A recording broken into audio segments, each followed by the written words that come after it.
Kuldhara village, जो कि राजस्थान के जैसलमेर डिस्ट्रिक्ट में सिचुएटेड है, उसे रहस्यमयी, श्रापित और भूतों के गांव के नाम से भी जाना जाता है। तो आखिर एक हंसता खेलता गांव कैसे भूतों के गांव के नाम से जाना जाने लगा, आज हम जानेंगे इस वीडियो में। Welcome to the first one.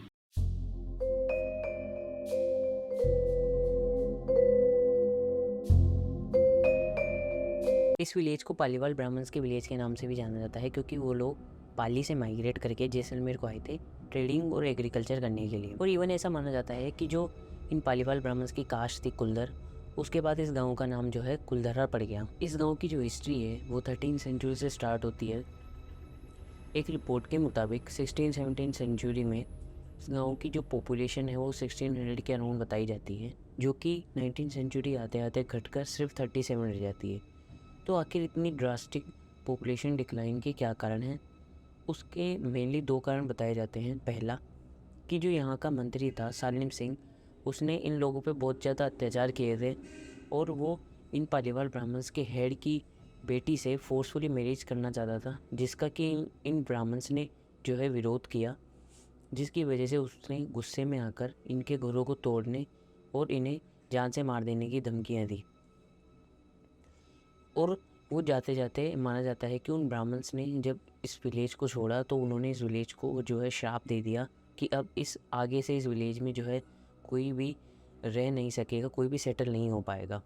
और इसका मेनली दूसरा कारण जो है वो एक साइंटिस्ट A.B. रॉय, जिन्होंने अपनी बुक में ये पब्लिश किया कि यहाँ पर लोगों का जल्दी से जल्दी छोड़कर जाना और सेटल ना होने के कारण अर्थक्वेक, नेचुरल डिज़ास्टर और सूखा पड़ जाना है। इस गांव की जो आज की भी जो हालत है वो सदियों पुरानी जैसी ही है, उसमें कोई भी चेंज नहीं आया है। और जिसने भी यहाँ पर ज़बरदस्ती जो है रात रुकने की कोशिश करी है, वो कभी भी सुबह जो है लौटकर ज़िंदा वापस नहीं आया है। और यहाँ के जो लोकल लोग हैं इस विलेज के आसपास के, वो ऐसा मानते हैं कि उन ब्राह्मण्स के श्राप की वजह से यहाँ पर कोई भी जो है रात गुजार नहीं सकता और कोई भी यहाँ पर रह नहीं सकता। इतना सब होने के बाद इस विलेज को जो है हॉन्टेड प्लेस के नाम से जाने जाने लगा और राजस्थान की गवर्नमेंट ने 2010 में इसे टूरिस्ट स्पॉट में बदलने की कोशिश करी।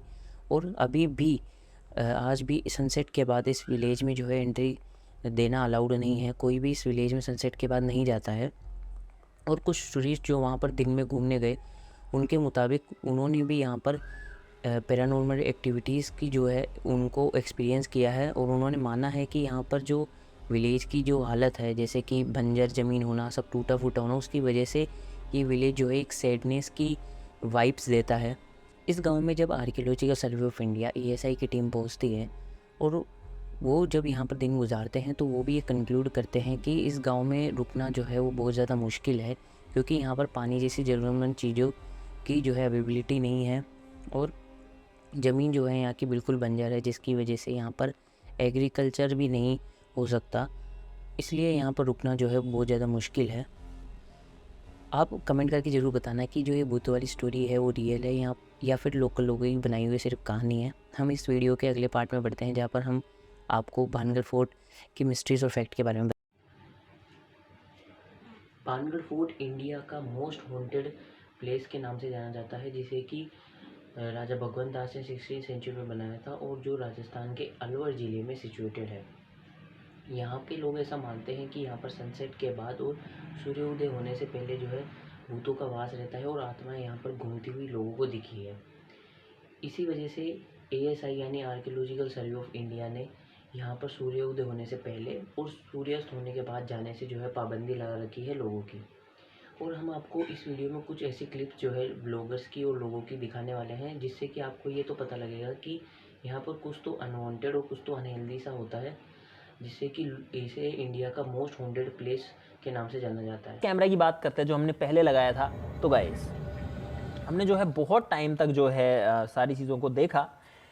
फर्स्ट कैमरा के अंदर एक सबसे पहली चीज़ जो बिल्कुल एक्सप्लेन नहीं हो रही वो ये है कि कैमरा में कंटिन्यूअसली लाइट्स ब्लिंक कर रही है। अगर कैमरा कहीं अंधेरे में रखा रहेगा तो कोई चांस नहीं है कि उसके अंदर लाइट्स दिखेंगी अलग अलग कलर की, कभी रेड, कभी येलो, कभी वाइट, कभी ऑरेंज, अलग अलग कलर्स की जो लाइट है फ्लैश कर रही है कंटिन्यूअसली, जो कि दूसरे कैमरा में भी नहीं है और आज तक हमारे किसी भी कैमरा में नहीं हुआ कि इस तरीके से लाइट्स फ्लैश कर रही हूँ। आप लोग देख सकते हैं किस तरीके से दिख रहा है। साथ ही कुछ ऐसी आवाज़ आती है जैसे कि कोई धीरे धीरे चलने की कोशिश कर रहा हो।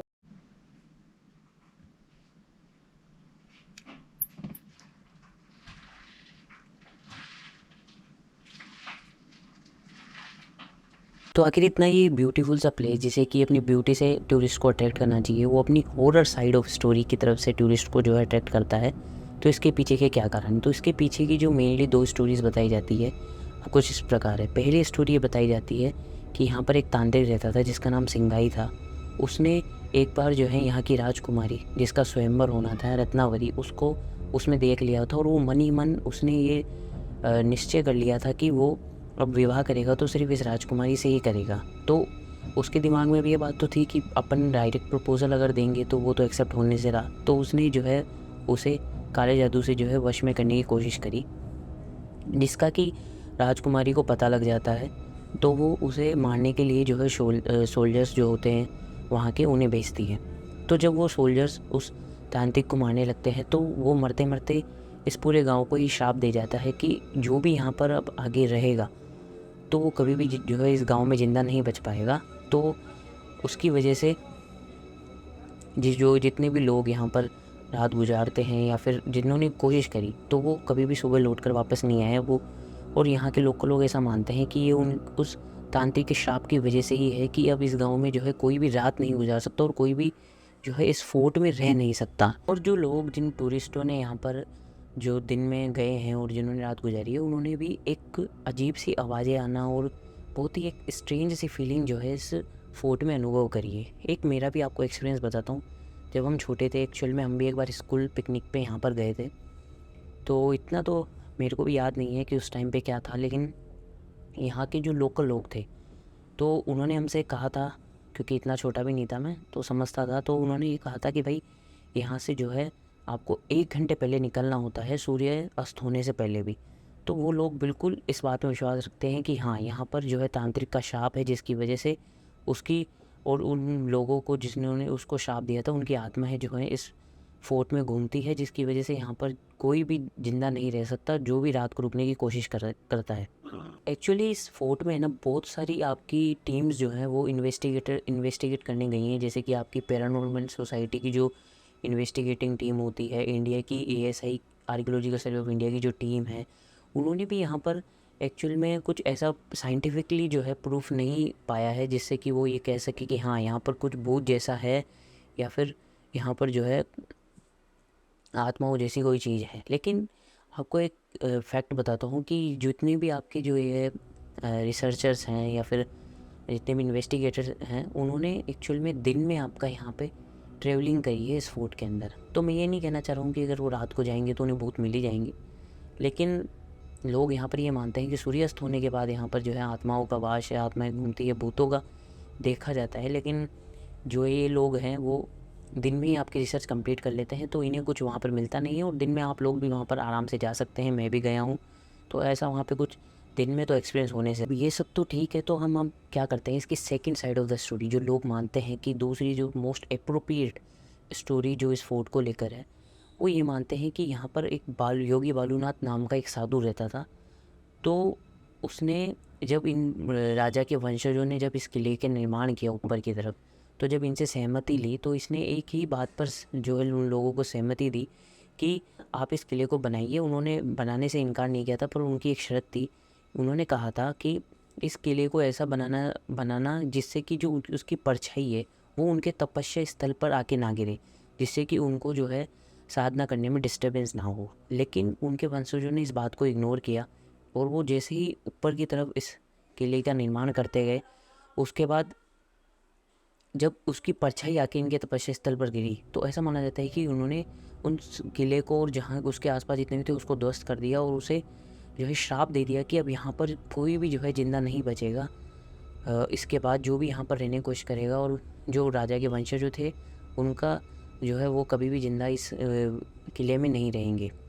तो इससे ये एक अलग साइड ऑफ द स्टोरी है जिसे कि लोग मानते हैं। और आपको एक बात बताता हूँ, यहाँ पर जो है वो योगी बालूनाथ की जो समाधि है वो आज भी इस किले में जो है प्रेजेंट है। आप देख कर आ सकते हैं दिन में एक्चुअल में। तो के तौर पे मैं आपको यही कहना चाहूँगा कि आपने 2 साइड की स्टोरी तो सुन ली, लेकिन जितनी भी साइंटिफिक रिसर्च है और जितने भी लोगों ने इन्वेस्टिगेशन की है इस किले पे, तो उन्होंने तो यहाँ पर जो है भूतों की पुष्टि नहीं करी है। और मैंने उसको आपको बताया भी था कि वो जो है लोग दिन में रिसर्च करते हैं, तो और लोगों का मानना है कि वो रात में दिखते हैं। तो अब ये आपको डिसाइड करना है, कमेंट में करके ज़रूर बताना कि आपको क्या लगता है कि जिस किले को इंडिया का मोस्ट हॉन्टेड प्लेस के नाम से जाना जाता है, वहाँ पर भूत हैं या नहीं है। और अगर आप गए हैं तो आपने क्या एक्सपीरियंस करा है वो भी शेयर करना, लोगों से भी इस वीडियो को शेयर करना, हमारे से भी जो भी एक्सपीरियंस मैंने किया वो भी आपको इस वीडियो में बताया।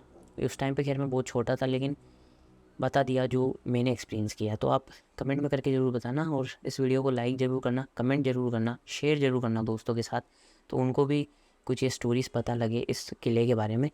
तो तब तक के लिए थैंक यू।